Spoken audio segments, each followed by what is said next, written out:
I have with me here today Salvatore Gencarelli. Sal is the founder and director of the Helpers Mentoring Society, an international organization dedicated to supporting the revitalization of humanity's relationship with hope and purpose so that all life thrives. He has been a nature-based mentor for 30 years and has an expert knowledge and experience in both ancient, indigenous, and modern therapies. We met in 2010 or 2011 at a workshop called The Art of Mentoring. And The Art of Mentoring was run by John Young. And it was an offering for people to step into a different way of being, different than our modern systems that are not working for humanity. And so Sal and I are here today to talk about why it's not working and what can work for us. So welcome, Sal. I'm so happy to have you here. Yeah, thank you, Rebecca. It's good to be here, and it's good to see you again, meet you again after so many years.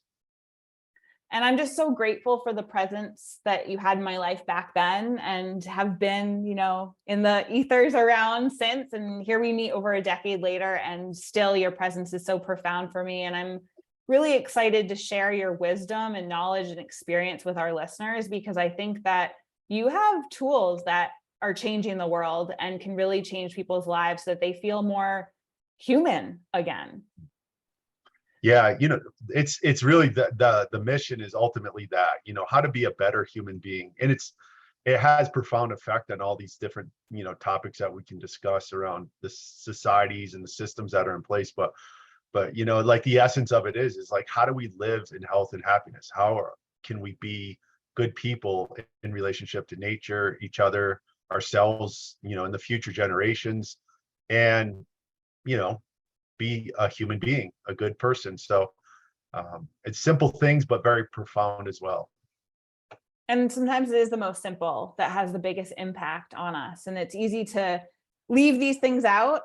And sometimes we just need a little bit of mentorship to add them back in. Can you share a little bit about your lineage and the teachings that you hold? And then, what are some practices that you guide people to go through and what impacts they have on us in our lives?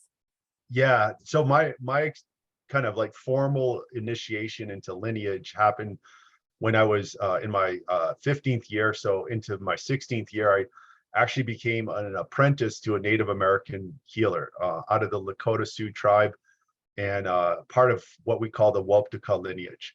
So this family line of medicine people that go back for generations, at least 7 that they know of, and then probably much further back than that, their oral history and stories, the medicine traditions of their family line, but also their people go back, to many places, many times, far back in the past. So I started to work and live with them when I was 17 into 18, and then I worked with them directly for about 28 years. And I still actually do to this day, but my mentor passed away. And so it was about 28 years of direct learning and teaching with this individual. And, what I learned was some very, very deep and important wisdoms. And that's really what I was seeking. When I first started this journey, when I was 15, I had this question of like, how can people live with the earth into the future? Because even back then I recognized like the probable future that we're living into is not going to be healthy. It's not going to be good. We have a lot of problems, and there's a lot of disconnect between people and the earth, and it was having obviously great effect upon the earth. So instead of losing hope or kind of being depressed or upset, I was like, something has to be done. There's got to be a way through this. And that was what I kind of called out to the universe, what we call prayer. I said, I need help to understand this. And in a very short amount of time, this medicine lineage came into my life. And when I witnessed the power of this lineage, which was miraculous to say the least, it was so outside my expectations of what was possible at the time. I was like, this must be the answer to my prayer, because I witnessed someone who was virtually on their deathbed be revitalized within a few hours of ceremony. And, it wasn't something where it was like a magic trick, or I didn't know this person who was sick. I'd seen this person, I witnessed this person, and there was a bunch of other people who also knew this person for many years and was watching her decline from this illness that seemed to be incurable, and she was cured. So anyways, it basically put me on this path of learning these tools and these techniques. And I learned about ceremony ultimately, but it was ceremony that is in support of culture and the ceremonial practices of purification, the ceremonial practices of healing, of transformation, of how to be in relationship to the natural world and be supportive to the natural world, kind of stepping into our original instructions, if you will, as people that are connected to the earth and that are part of the earth system.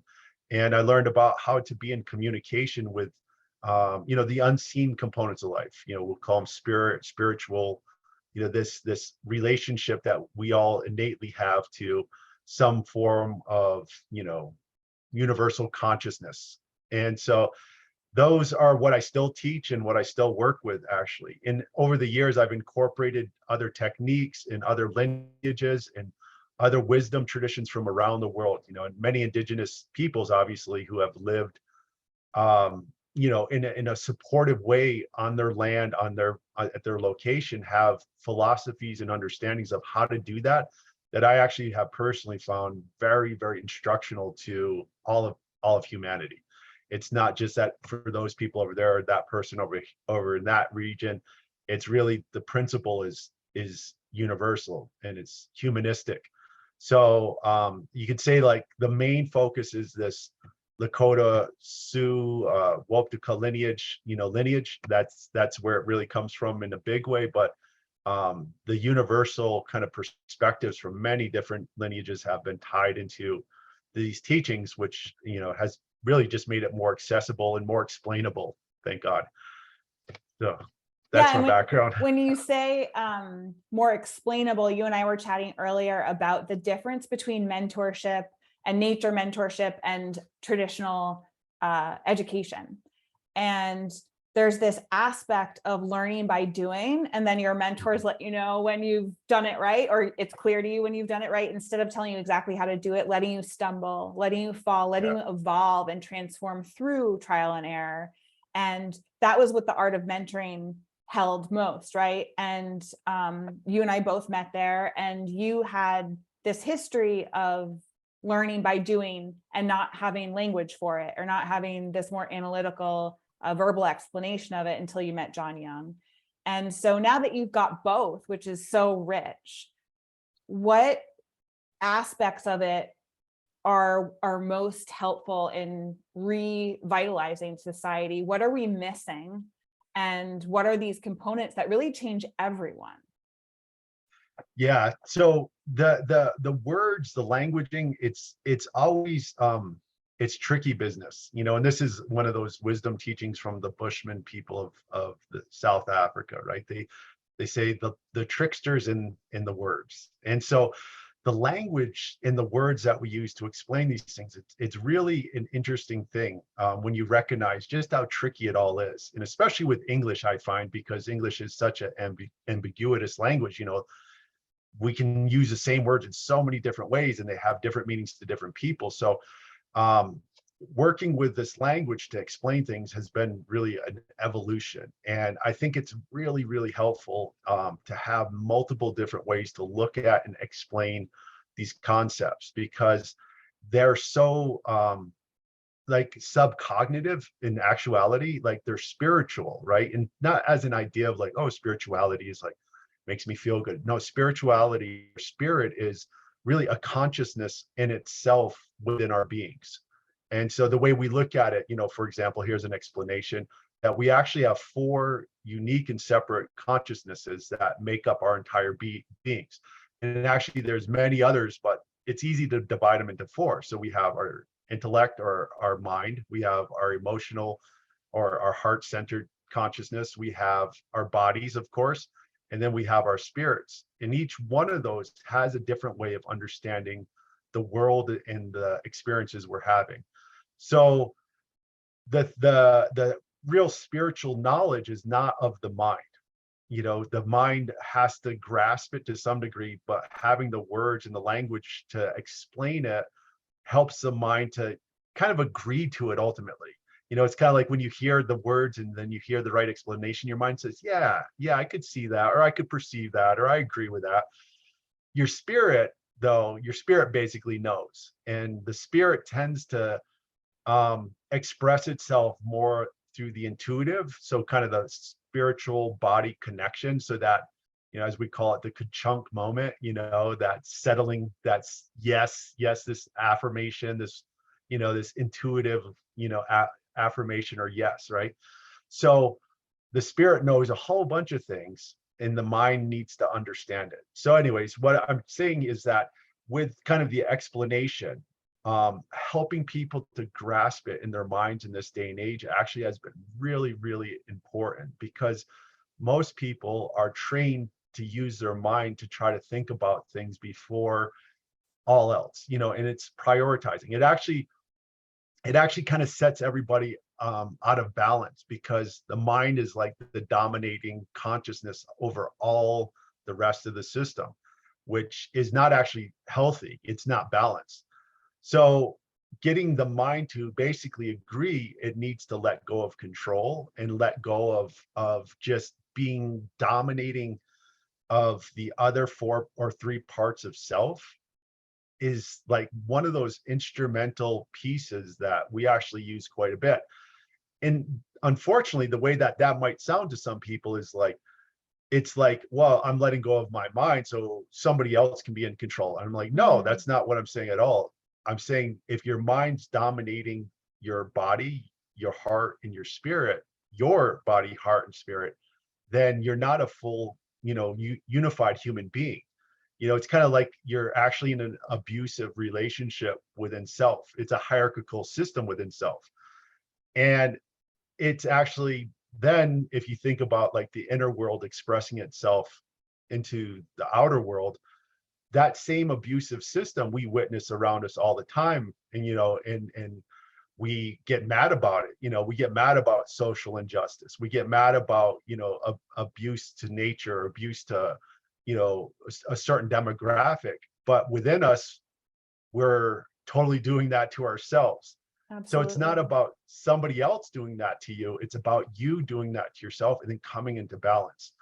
So, we'll do all sorts of techniques to help with that, and there's different purification rituals and ceremonies that help people to actually learn how to step outside the framework of just the mind dominating everything, get into their heart, get into their emotions, get into their bodies, get into ultimately that spiritual consciousness. So that's a little snap of what I can say around what you're asking. Yeah, and I have an episode on the power of ceremony and ritual, and I share in that episode that it's not necessarily that you are changing the ethers or asking God to bless you, but you change in ceremony because you believe. And there is this lack of interconnectedness and integration with our 4 systems. I love how you describe that. So getting those aligned, ceremony is one of those pieces, and even just that learning by doing, right? Obviously our brains are still activated, but we're in our body, we're in our animal experience when we're going through trial and error. And what I'd love to talk more about today is ceremonies and sacred fire and rites of passage and medicine wheels and mentorship, right? Intergenerational relationships. These are all aspects that are missing in most modern culture. And when they are in place, life is so different. Absolutely. Well, this is the thing is, when I went into this experience and, I was initiated in these medicine traditions, what you could say is they have the cultural framework and they have the ceremonial framework still in place. It wasn't the entirety of what it used to be, because they've already, as a family group and as a whole culture, they face genocide. Like they've gone through all sorts of extermination and reduction processes. Some really tragic and horrible ones, as we know, but they were able to hold on to enough of it where they could pass it on and it could continue. And they knew the reason why they did that was because this is how life works. This is actually how it works. And, some people say, well, there's like many, many paths to life or many ways.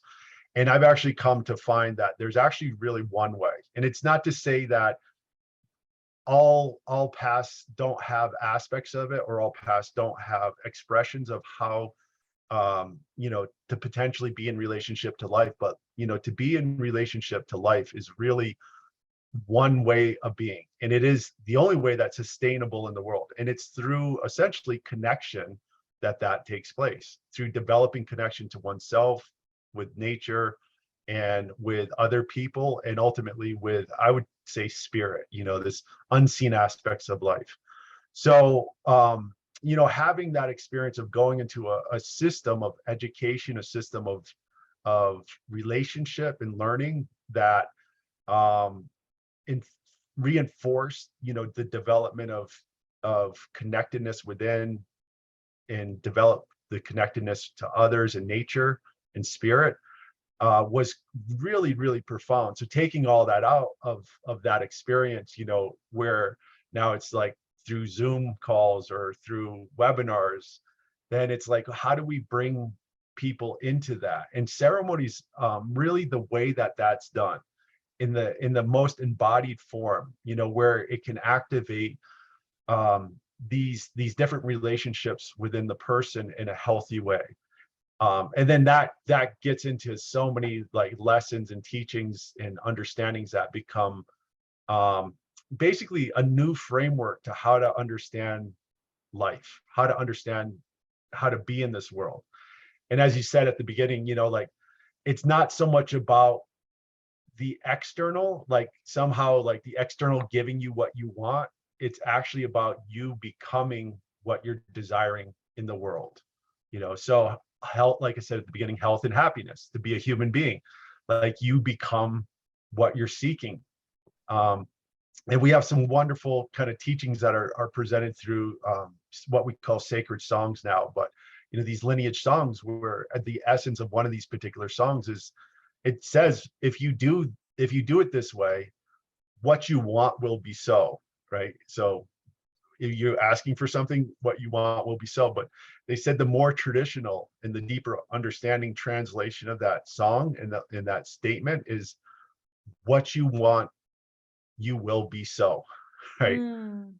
So it's like, what you want, if you truly want something, then what you're actually asking for is that you become that thing that you're seeking. And that's how that's just one example of how this works, and really how life works. So many of these antidotes and ancestral teachings and just metaphors, they're consistent across the globe. Mm-hmm. And, when I tried to wrap my head around religion when I was younger, because it doesn't make sense to me, it was like, well, they're all basically trying to say the same thing, just they've got different details. And, when I would try to explain spirituality to people that didn't believe in spirituality, or magic to people who didn't believe in magic, I say like, well, you don't have to explain exactly, what something is with words, but the outcome's the same, right? Or like the silliness of law of attraction. It's like you become it and it happens. It might not be that you wrote it down and that's what created it, but in essence, these are universal truths and universal laws. And I'm just trying to jog my memory to where the other piece I wanted to tie that into. It had to do with the nature connection. Oh no. So my last episode was with Kazu Haga, and I had met him shortly after you. He is a social justice advocate, and I did some nonviolent trainings with him, and he's still steeped in this work. And finally, watching songs come into social activist spaces, and people starting to do their own personal development work. And the reason I reached out to him for an episode is that I've noticed in the New Age spirituality communities, there isn't so much community focus. It's all about, how do I get happier? How do I manifest what I want? And they're missing the community aspect. And so what we chatted about is it's not one or the other. It has to be all of it. And what I love about what you're sharing is it's all of it. It's, how do we advocate for the environment? How do we advocate for all people? How do we get connected to it all? And the catalyst is really becoming who we really are and being able to orient and contribute to all of it, be part of all of it. And I think that without nature, how do we do that? Without mentors, how do we really do that? We're missing pieces because we're trying to do it on our own in a universe where we are all of it. Yeah, this kind of gets into this ultimate kind of issue that humanity is facing. This is kind of, as we would understand, many traditional people call it or identify it as in some fashions the disconnection sickness, right? So that if you break all of the problems down, whether it's environmental, societal, individual, like it all comes down to a disconnection. And really, there's this great elder, he's an ancestor now, he passed away in April, but he'd say the two issues humanity has is that first and foremost, human beings are disconnected from the earth, or you could say disconnected from nature. Yeah? And these seem like really simple statements, but when you start pulling back the layers, you find they're incredibly deep. What does it actually mean to be in relationship to nature? What's that actually look like? And that's where things like the primitive skills, the indigenous wisdoms, the ancestral connections, that's where it comes into play. It's like, this is actually how that looks. It's not just like, oh, I love nature and I like to go for hikes, or I go skiing every year. That's my nature connection. No, like really to know place, and not to know place, but essentially to be like in love with place, like to be in love with the animals, the plants, the soil, the sky. Each environment's so different, and it's like you get a deeper sense of your identity of self through your relationship to nature. So that first kind of statement of humanity, human beings, modern people, let's say, in a sense, are disconnected from nature. The second problem that human beings have are that they're disconnected from themselves. So in the second problem arises from the first problem, right? So the disconnection of self is only possible because we're disconnected from nature. So the connection to nature, actually, as we would understand it, is one of those core levels of dealing with the disconnection sickness. So when people know that they are part of the earth system, when this feels like it's actually home and it's actually where you belong, and actually not only that you belong, but you are of value, and that you are like appreciated and loved in the natural space, in the natural world, then there is such a level of connection, of identity that takes place, that just basically makes you a better human being and more of who you are supposed to be. People, like I was sharing this recently in one of our webinars, like we need mirrors to reflect who we are. We think about it now like a mirror. Well, mirrors are all around us, right? We get our reflection all the time. We can see ourselves, and like Adonis, we kind of get obsessed with the superficial, right? We go, how do I look today? Like, what do I need to do to look better? Well, in the past, there weren't that many mirrors, right? You think about indigenous people on the land, you might get to see your reflection every now and then, like in a clear pool of water, something like that. But really, you don't get to see yourself. The only way you get to see yourself is by the reflection that other things offer you, right? So that's not just people, because people, obviously people can reflect many wonderful and good things about us, right? And that can really be enforced and reinforcing to kind of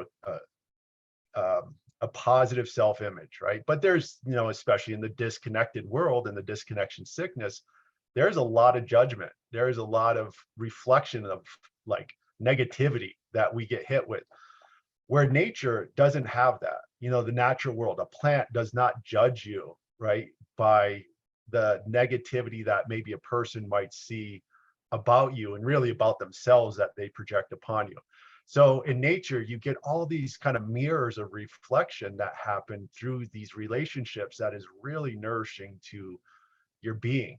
And here in South Dakota, so that's where I live currently, and we have a small kind of really a hobby ranch for this area, we raise bison, so the American buffalo or the American bison.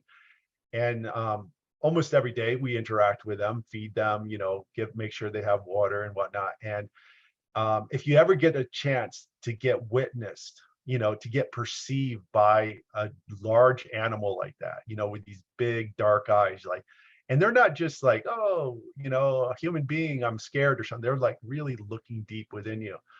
And to feel the reflection that they're like giving you, the mirror that they're providing for you, it's so amazing. It's like love itself, and it's respect, and it's also the acknowledgement of human beings and who they are, like with our frailties, with our weaknesses, with our lacks, but it's like still the love and the appreciation and the connection that kind of pure reflection can give us. So nature is essential to having a healthy identity in this really potent way. So that's yeah, that's what I can say about why we have to have nature connection, really. Yeah, and beautiful descriptions too. I can imagine I've seen buffalo out in Northampton, or Amherst. I have never stood very close to one. I can imagine it feels a little bit like a dinosaur, which would get you in your animal body pretty easily, I would say. And having those experiences where you're just so aware of your body is healing. And I think, part of being out in nature and exploring like a kid and really getting lost in the woods and phone off, and it gets you into your body, and that often gets you more connected to yourself. So I see the connection completely. And then there's these pieces of being disconnected from others, right? We are raised in a way where we're with kids all our own age, if we're in a traditional school, and there really isn't much interaction with elders unless you have living grandparents. And we aren't having these real rites of passage. Maybe, if you get your period, it may or may not be talked about. If you're a Jew, you may or may not have your bar or bat mitzvah, or I don't know what age christening is, but there isn't a whole lot of this rite of passage. And, even just if people choose to go to college and graduate, and then all of a sudden they're freaking adults, and there is no talk about what the difference is. There's just all these, being shoved off cliffs, I think, in our society, and there's no real integration or acknowledgement of that. And so rites of passage, creates a cohesiveness and then an awareness of self. And what I loved what you shared earlier about being perceived as accepted, that you're part of it, that you are appreciated. Yeah. And the appreciation nature has for us, is really, again, kind of a core thing, because then we identify ourselves as even a species, not just as an individual. Like, what are we supposed to do here? But then we have the collection of people, right? We have our species, or, we could think of that universally, but really bring it down to, your local group, your local, hopefully tribe, village, community, whatever name you have for it. Ideally, this is, a group of people that acknowledge what life is about, and so in this modern world, we can say, well, what is society? Because we can't even really call it culture if we identify culture as that which supports us in connection to ourselves, nature, and others. Then we don't actually have a culture anymore. We have, as John would say, a postmodern society, and I actually think of it more like a PTSD society. We're living in post-traumatic stress almost constantly, like trauma and stress has been normalized into, like, that's just how this society is. It has. So yeah, we can't say that we actually have a collection of people who are dedicated to bringing about connectedness for others and themselves. Like you said, the processes is just push you off the cliff, no explanation, no meaningfulness behind anything except for make money, enjoy life, and hopefully like stay young and then die quick, right? Something like that is like, well, what's that framework of meaning that's providing? Well, there's not much there. It's superficial, it's shallow. And then you look at, again, the indigenous cultures, and this is, again, a universal principle. This isn't just like the medicine lineages or something like that. They see culture connection as the priority, right? So essentially your development as a human being is a part of my development as a human being. So it's like you said, like the society can't heal if the individual doesn't heal, and the individual doesn't heal, the society can't heal. There's no separating those two things, actually. So this is, in this modern age, what a lot of the healers are working on is like what we call cultural repair. We're not just doing individual healings, we're actually working to like figure out how can we fix us as a collective in regards to actually bringing about a renewal of culture, a renewal of the priority of connection into everybody's lives. So rites of passage, and these types of things, as held by elders, as held by mentors, as held by your peers, as held even by the youth that is coming up into that, it helps support your development in connection through the life stages. So who you were as an infant, who you were as a child, and obviously who you are as an adult is vastly different. That the transitional points aren't always black and white. In some cases more like the moon time, that is an obvious transitional point for a woman going from the youth into some sort of womanhood state. So these markers are like important, but they're not always as clear. Like where do you stop being a child and when do you start being an adult, and what does that actually mean, and how do we honor and respect that? And I would really say like give an opportunity to grieve it, to grieve the transition, like what was into what is. In our society too, as it is, we are horrible at actually acknowledging grief and working with grief. But of course, a post-traumatic stress society would not be very good at something that it doesn't even acknowledge as kind of a real thing in a collective state.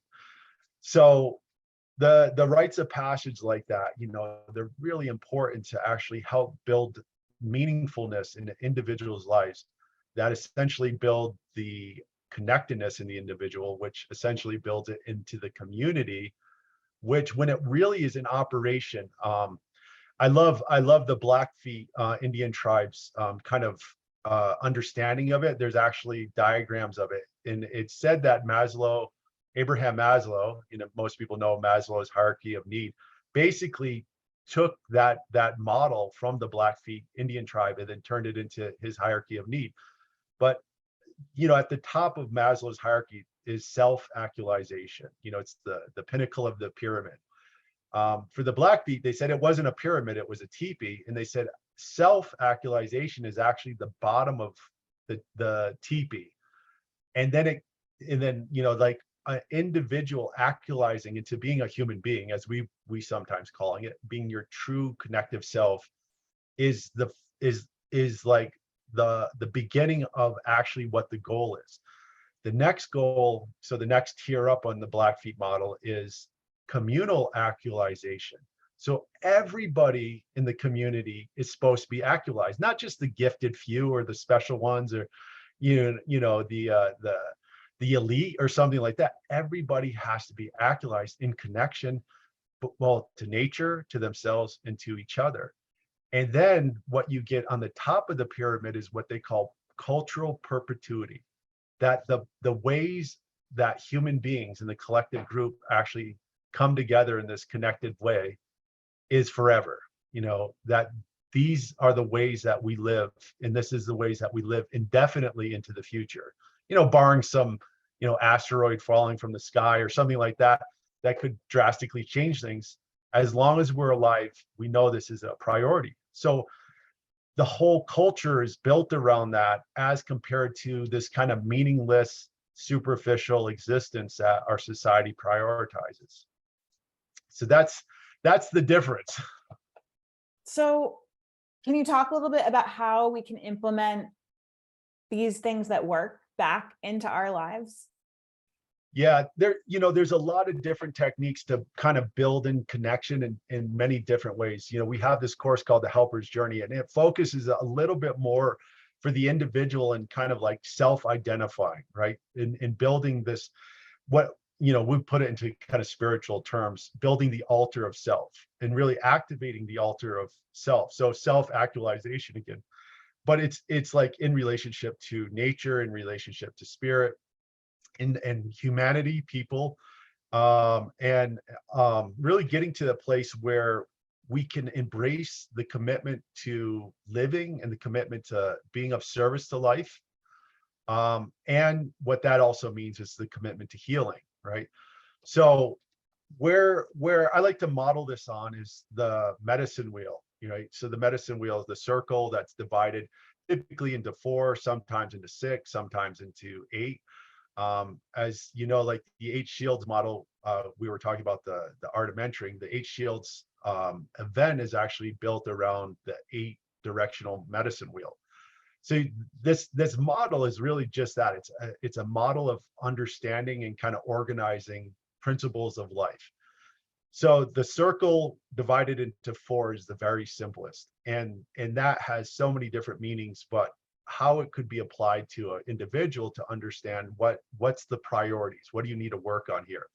Well, you need to orientate yourself in space, so that's kind of the first thing. Like, it's a directional model, and obviously we at any given time are in a 3-dimensional space. As long as we have our bodies, that means that there's got to be a west, a north, a east, and a south. There's an up and a down around us, and just paying attention to something as simple as that, and knowing what direction perhaps you're facing right now, or you're driving, or whatever you're doing, is really like supportive and actually creating a sense of orientation. And we think like we could talk about that more, intellectually or emotionally or even spiritually, like, oh, I need to orientate. I'm kind of confused. I'm lost. I'm dizzy. We use this terminology, and I don't think that that terminology is actually kind of haphazard or random. It is actually describing something that we are not actually orientated, and yes, maybe you sense it on an emotional or physical level, or excuse me, emotional or spiritual level, but it really, to get that orientation, and to activate that orientation, then pay attention to it physically. So it's kind of where these components of self meet the natural world, the directions are nature. All right, so that's a very, very simple thing, but it's incredibly profound when people actually do it. Then they're like, oh yeah, wherever I'm at, I know where I am. Like, wherever I'm at least I know what direction I'm moving in. I'm not turning around and around in circles. And as one of the first things they teach you in kind of like survival skills is, if you get lost in the woods or somewhere, out in the wilderness, and you think you're walking in a straight line, well, you're not. What ends up happening is, because one of our legs is stronger than the other, we end up walking in this kind of spiral circular pattern.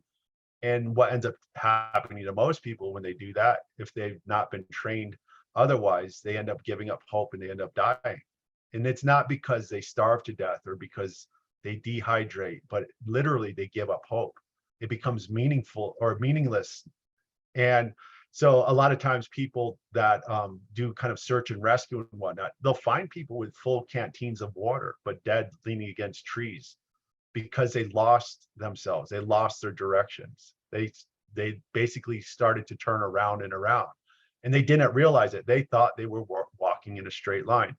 So this kind of nature principle is actually very much applicable to our modern life. Like, how many times do people say that I'm turning around and around, I'm lost, I don't know where to go, I'm and it's like, hold on, take all these teachings from nature and apply them right into your current situation, and you'll actually figure this out. It's actually really easy to figure out once you know some of this.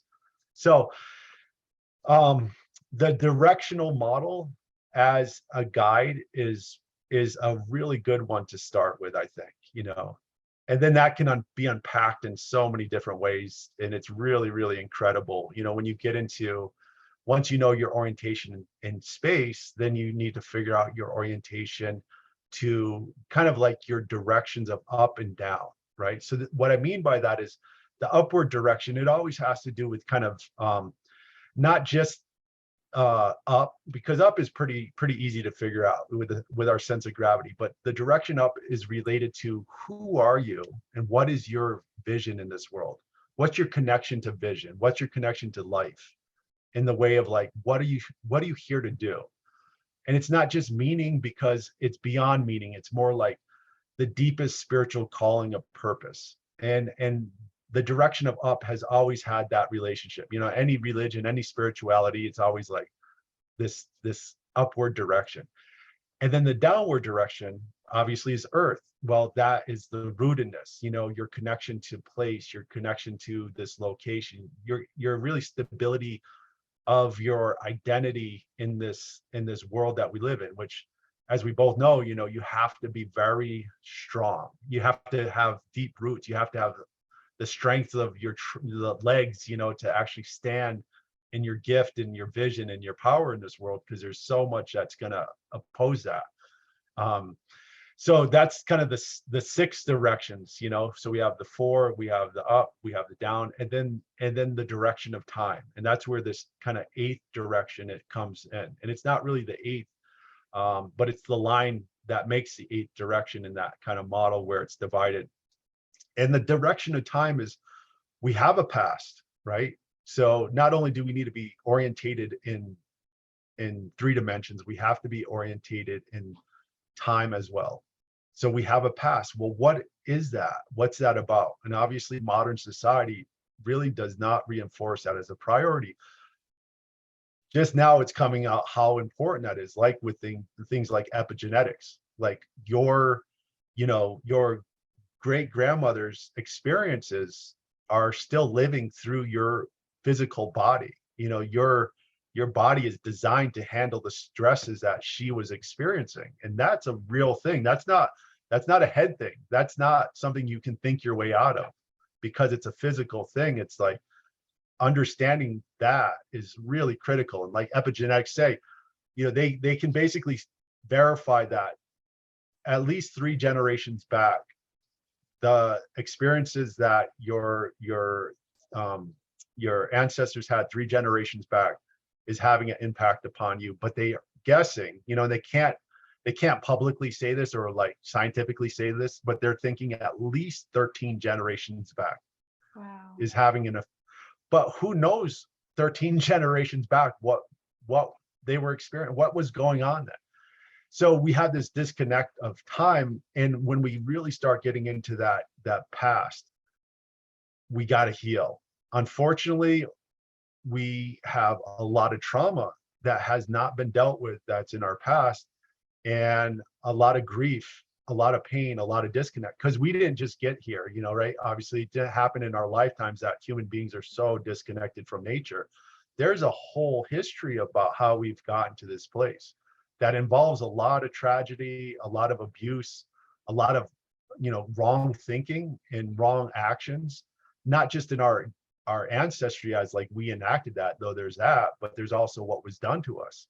Mm-hmm. So we have to enter into a deeply committed healing journey to really deal with that.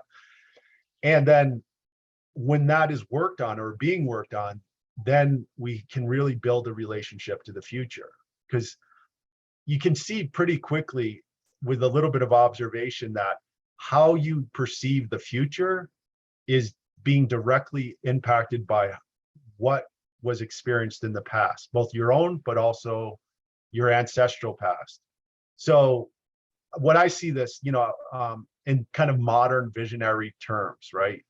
In the modern world, we have visionaries, we have leaders, we have people that are working on, you know, creating a future, really, you know, and they're directing that future through their money, through their resources, through their influence. And a lot of those influences, or I should say, a lot of the visions that I hear being talked about is essentially about escaping the earth or escaping the inevitable destruction, right? Escaping, you know, and I said, where's that coming from? That's not a hopeful, positive, let's fix things, let's make it right, let's heal. It's like, this is terrible and we're done, you know, like it's not going to last. And instead of like looking at it from the point of view of actually making it right, it's how do we get away from it? And that is a product of unhealed trauma of the past, right? Yep. So when you actually heal the past, you can see the possibility of very hopeful in loving and beautiful and connected futures, because that's what it means to actually have a healed past, is to not have the traumas being essentially influencing the vision of the future. So that's that's the next level of, that's when we really get into ceremony, honestly. Like nature connection routines, these connection routines, these different things that we can do, this orientation in 3 dimensions, like that's great. Learning basic survival skills, like how to make fire, how to get water, how to build shelter, how to find food, what's edible, what's medicinal. Really, really helpful to know like how to be on this earth. And it's really important to get there. But when we start moving more into the metaphysical or the real spiritual and the real healing, then we start working with time. And time's a beautiful, wonderful thing. But once we get into that zone, it involves a lot of kind of mystery and deep philosophical understanding, but also like really powerful kind of magical application of how to actually heal. Thank you for sharing all that. I had so many images popping into my head as you were talking.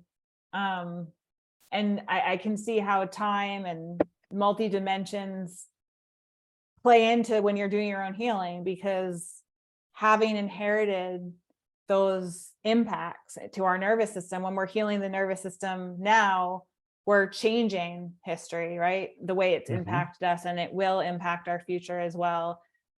And just tracking all the steps, right? The nature connection at the root, then our own experience, and then how we go out into the community. Like so much of it is these spirals and this time and these dimensions.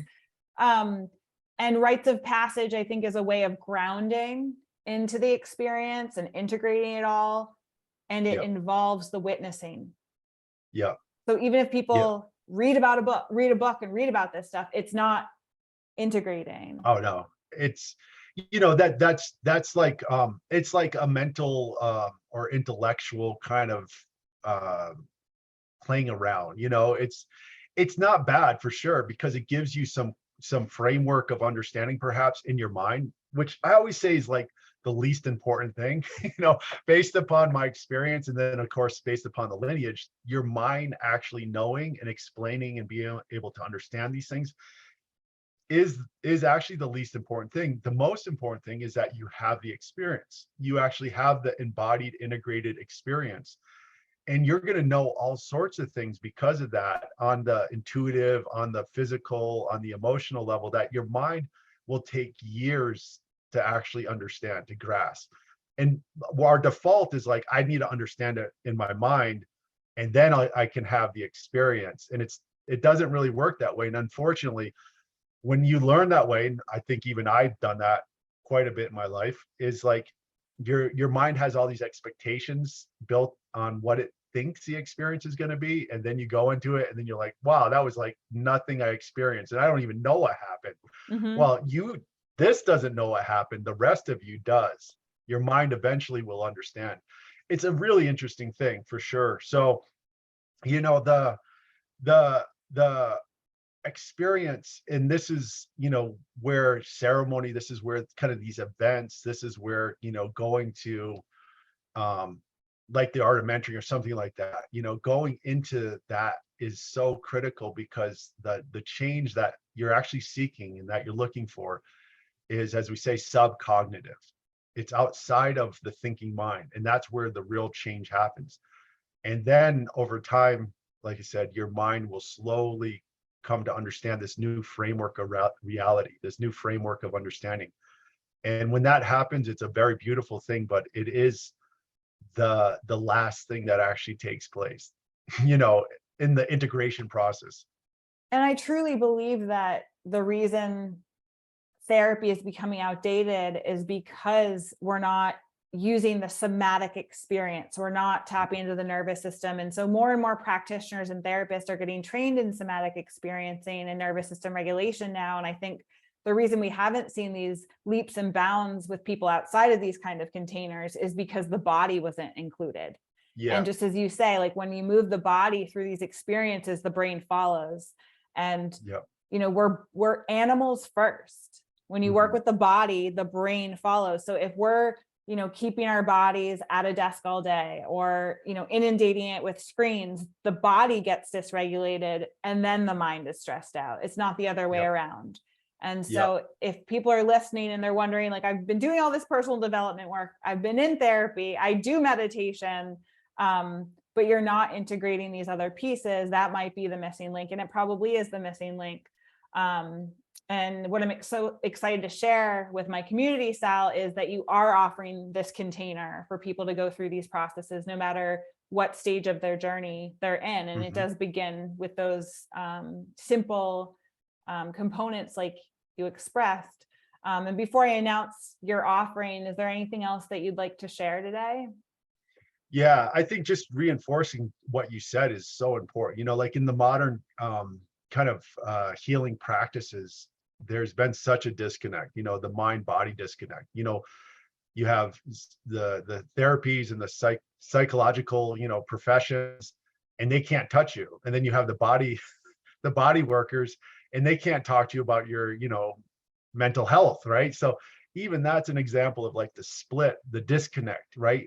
And bringing these back together and understanding the entwinement and how to work with it is such an important thing. And understanding which one actually needs to be dealt with first, so to speak. Kind of like you said, like if you're where your body goes, your mind follows. If you can heal your nervous system, the brain will actually function so much better, if it's not constantly in a sympathetic state where you're just on fight or flight or freeze all the time. Like you can't think like that.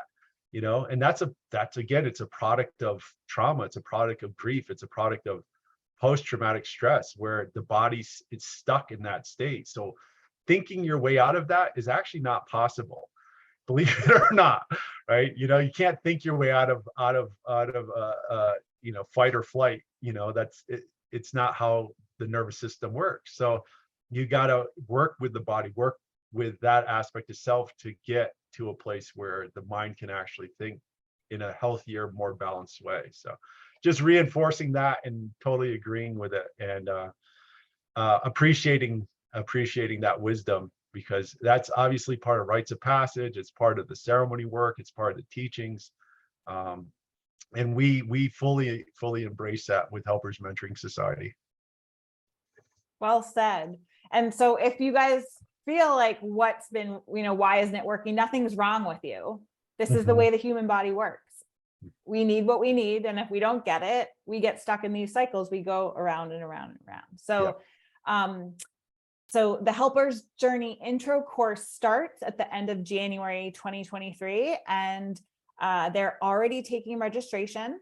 The link to find out more about that will be in the show notes, and you can get started right away by finding it in the store tab on the Helpers Mentoring Society website. And again, that link will be in the show notes. Sal, this has been so wonderful to review with you and relive and hear again. This work is so important. I'm so grateful that you are following your path of offering this to the world. Thank you. Yeah, well, likewise, it takes a village, right? So this is it. Yeah, it takes a village, and I'm so excited to be back in touch. Awesome. We'll stay in touch. Stay in touch. And if this episode touched you, if you know anybody who could benefit from it, please share it. Send it their way. Thanks so much. Till next time.